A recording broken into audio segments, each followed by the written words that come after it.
دیکھیں میں سمجھتا ہوں کہ اس وقت سندھ کے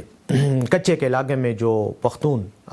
خیبر پختونخوا کے رہنے والے، خاص طور پر دیر اور بعض دیگر علاقوں کے رہنے والے ڈاکوں کے ہاتھوں یرغمال ہیں، ان پر تشدد بھی کیا جا رہا ہے، تاوان کا مطالبہ بھی کیا جا رہا ہے۔ یہ سب سے بڑی ذمہ داری سندھ حکومت کی بنتی ہے کہ سندھ کی حکومت ان کو رہا کروائے اور ان کو باعزت طریقے سے اپنے علاقوں میں واپس آنے دے۔ سندھ کی حکومت ایک نااہل حکومت ہے اور اس کی رٹ جو ہے ان علاقوں میں نہیں ہے۔ دوسری بات یہ ہے کہ سندھ کے بڑے بڑے سیاستدان جو ایک مخصوص سیاسی پارٹی پیپلز پارٹی کے ساتھ منسلک ہیں، وہ یقیناً ان ڈاکوؤں کی سرپرستی کر رہے ہیں اور شاید ان کی آمدن میں ان کا حصہ ہے۔ اور تو اور کچے کے ڈاکوؤں کا سرغنہ سب سے بڑا لیڈر، گینگ لیڈر اس وقت ہمارے پریزیڈنٹ ہاؤس میں موجود ہے۔ تو یقیناً ان پر ہاتھ ڈالنا مشکل ہے کہ اگر سندھ کی پولیس ہمارے پشتونوں کو تحفظ نہیں دے سکتی، ڈاکوؤں کی قید سے رہائی نہیں دلا سکتی،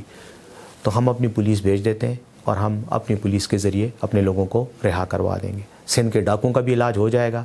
اور ان کے سرپرستوں کا بھی علاج ہم کر لیں گے۔ لیکن چونکہ پاکستان ایک آئینی ریاست ہے اور ہم نے آئینی حدود کے اندر رہنا ہے، اس لیے یقیناً ہم براہ راست تو اپنی پولیس نہیں بھیج سکتے، لیکن لگ ایسا رہا ہے کہ ہمیں کچھ نہ کچھ اس طرح کا اقدام کرنا پڑے گا۔ تو اس سے پہلے کہ یہ معاملہ صوبائی تعصب اور صوبائی منافرت کو فروغ دے اور ہمیں یہ احساس ہونے لگ جائے کہ ہمارے پشتونوں کی جان و مال سندھ میں محفوظ نہیں ہے،